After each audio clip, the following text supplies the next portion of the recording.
दक्षता में कितना मिला लिखित परीक्षा में और बोनस, इन सब को मिला करके मेरिट बनती है, उसके हिसाब से फिर। नमस्कार साथियों, आप सभी का स्वागत है।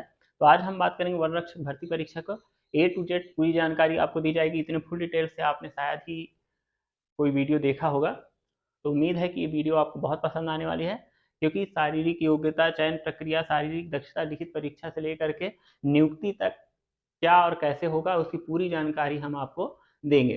तो आज हम बात करते हैं सीजी वन रक्षक 2023 भर्ती परीक्षा की। तो टोटल 1685 पदों पर भर्ती होनी है। तो हम बात कर लेते हैं योग्यता की। तो छत्तीसगढ़ का निवासी होना अनिवार्य है, जाति निवास है, निवास प्रमाण पत्र तो अनिवार्य ही है, और जाति प्रमाण पत्र अगर जाति विशेष के हैं तो, और 12th की मार्कशीट। उसके अलावा और कोई रिक्वायरमेंट नहीं है। आवेदन 8 मई 2023 से 27/5/2023 तक भरी जानी है। और आवेदन जो है 2021 में जिन्होंने आवेदन किया था उसके बाद फिर एक बार ओपन हुआ था, अगर वो लोग कर लिए हैं तो उनको फिर से आवश्यकता नहीं है करने की। और जो लोग फॉर्म नहीं अप्लाई कर पाए थे वो फिर से अप्लाई कर सकते हैं। वेतनमान की बात करते हैं तो ये लेवल 4 का वेतन प्राप्त करते हैं। जो शिक्षक, सहायक शिक्षक अर्थात प्राइमरी टीचर होता है उसका लेवल 06 होता है, और जो मिडिल स्कूल टीचर होता है उसका 08 होता है।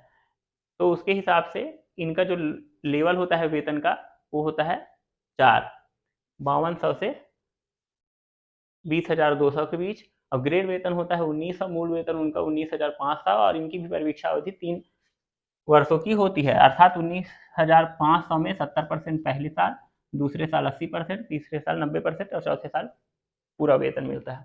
अब हम लोग बात कर लेते हैं शारीरिक अर्हता की। सबसे पहले शारीरिक नाप जोख होगा, उसके बाद शारीरिक दक्षता परीक्षा होगी। तो शारीरिक अर्हता हम देखते हैं तो पुरुष और महिला के लिए अलग अलग है। ऊंचाई की अगर हम बात करें तो छत्तीसगढ़ में सिर्फ ST वर्ग के लोगों को ऊंचाई में थोड़ी राहत या छूट प्रदान की जाती है, वो है 152 सेंटीमीटर ऊंचाई, और महिलाओं के लिए 145। वहीं अन्य सभी वर्गों के लिए, जनरल, OBC और SC वर्गों के लिए 163 सेंटीमीटर की ऊंचाई पुरुषों के लिए और 150 सेंटीमीटर महिलाओं के लिए आवश्यक है। दूसरी चीज है सीना। तो सीना का माप 79 सेंटीमीटर अर्थात 79 सेंटीमीटर होना चाहिए सामान्य अवस्था में, और 5 सेंटीमीटर सीना फुलाव के बाद बढ़ना चाहिए। अर्थात किसी का अगर सीना 80 सेंटीमीटर है तो उसको सांस भर के उसको फुलाना होगा 5 सेंटीमीटर तक, अर्थात 80 से 85 सेंटीमीटर, अर्थात 5 सेंटीमीटर का फुलाव जरूरी है। वहीं महिलाओं के लिए बात करें तो 74 सेंटीमीटर सीना का माप होना चाहिए, और 5 सेंटीमीटर उनके लिए भी क्या होना चाहिए, फुलाव होना चाहिए। 79 से ऊपर कितना भी हो सकता है। तो अब हम बात करते हैं जो मोस्ट इम्पॉर्टेंट है चयन प्रक्रिया की, जो कि काफ़ी अलग है बाकी विभागों की अपेक्षा। तो चयन परीक्षा अर्थात 210 अंकों में चयन किया जाता है, और 210 अंक कैसे विभाजित है हम बता देते हैं। शारीरिक दक्षता के 100 अंक, लिखित परीक्षा के 100 अंक और 10 अंक बोनस के निर्धारित होते हैं। तो शारीरिक दक्षता सबसे पहले जो परीक्षा होती है वो है माप जोख के बाद शारीरिक दक्षता की। तो उसमें सबसे पहले होता है 200 मीटर दौड़, 800 मीटर दौड़, लंबी कूद और गोला फेंक। ये 4 प्रतिस्पर्धाएं होती हैं जो 25-25 अंकों की निर्धारित होती हैं, जिसमें अधिकतम अंक पाने वाले 15 गुना अभ्यर्थियों को, अर्थात जितने पोस्ट हैं उससे 15 गुना अधिक अभ्यर्थियों को लिखित परीक्षा के लिए बुलाया जाता है। तो हम बात कर लेते हैं पहले जो प्रतिस्पर्धा कराई जाती है। तो सबसे पहले है 200 मीटर दौड़। इसमें 25 फुल मार्क्स हैं, और 0 से स्टार्ट होता है। 0, 5, 10, 15, 20 और 25 ऐसे मार्किंग होती है। तो जो पुरुष के लिए है 24.5 सेकेंड में अगर वह 200 मीटर पार कर जाता है तो उसको 25 अंक फुल मार्क्स मिलते हैं, और महिलाओं के लिए वही समय थोड़ा बढ़ जाता है। 800 मीटर दौड़ की बात करें तो इसमें भी 25 अंक है, और 800 मीटर पूर्ण करने के लिए जो न्यूनतम समय सीमा दी गई है वो है 2 मिनट 10 सेकेंड से कम, और महिलाओं के लिए 3 मिनट। अगर इससे ज़्यादा टाइम होते जाता है तो मार्किंग कम होती जाती है। फिर लंबी कूद की बात करते हैं तो लंबी कूद में भी 25 अंक है, और 5.50 मीटर अगर कोई पुरुष कैंडिडेट जंप लगाता है तो उसको फुल मार्क्स मिलते हैं 5.50 से अधिक, और महिला को 4.25 मीटर जंप और उससे अधिक लगाती है तब उसको 25 मार्क्स मिलेंगे। वहीं गोला फेंक की बात करें तो गोला फेंक महिलाओं के लिए अलग गोला, अर्थात उसका वजन अलग होता है। पुरुषों के लिए 7 किलो से ऊपर, 7.56 के आसपास, और महिलाओं के लिए 4 किलो का गोला होता है। तो गोला की बात करें तो उसमें 25 अंक है। अगर 9 मीटर पुरुष कैंडिडेट फेंकता है या 9 मीटर से अधिक तो उसको फुल मार्क्स 25 मिलते हैं। महिलाओं को वही गोला जो 4 किलो का होता है वो 8 मीटर के ऊपर फेंकने पर 25 नंबर प्राप्त होता है।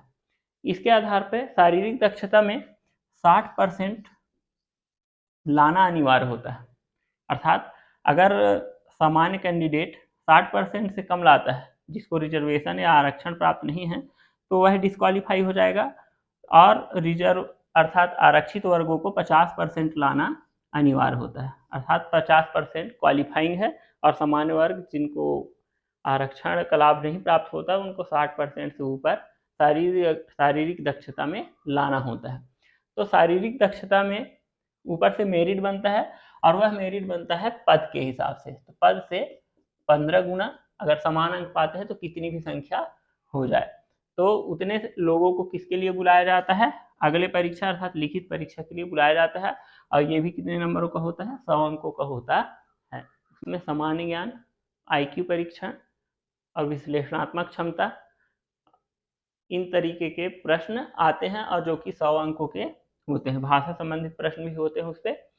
फिर बोनस का प्रावधान जैसे NCC और स्काउट वगैरह या किसी प्रतिस्पर्धा में उप विजेता या विजेता हो या सिंगल प्रतियोगिता में 1 से लेकर के तीसरा स्थान प्राप्त किया हो तो उसको बोनस के प्रावधान दिए जाते हैं। और टोटल मार्किंग अर्थात शारीरिक दक्षता में कितना मिला लिखित परीक्षा में और बोनस, इन सब को मिला करके मेरिट बनती है। उसके हिसाब से फिर नियुक्ति के लिए बुलाया जाता है। लेकिन नियुक्ति से भी पहले एक और प्रतिस्पर्धा से होकर के गुजरना होता है जो कि अनिवार्य है। वो है मेल अभ्यर्थियों के लिए 25 किलोमीटर पैदल चलना 4 घंटे में और महिलाओं को 4 घंटे में 14 किलोमीटर चलना जरूरी है। अगर वो ऐसा नहीं कर पाते हैं तो उनको नियुक्ति नहीं दी जाती। यह एक विशेष बात है कि 25 किलोमीटर पैदल चलने की भी परीक्षा इन सभी परीक्षाओं के बाद नियुक्ति से पहले ली जाती है। तो इस तरीके से वन रक्षक के जो पोस्ट हैं उनमें से अपना एक स्थान पक्का करने के लिए आपको ये सभी अर्हताएं पूरी करनी होगी और इसके लिए काफ़ी मेहनत की आवश्यकता है, शारीरिक दक्षता हो, लिखित परीक्षा हो, अन्य के लिए। तो उम्मीद है कि आपको ये पूरी डिटेल वीडियो बहुत अच्छी लगी होगी। तो अगर आपको ये वीडियो यूजफुल लगी हो तो हमारे चैनल को सब्सक्राइब करें और इस वीडियो को ज़रूरतमंदों तक शेयर करें। धन्यवाद।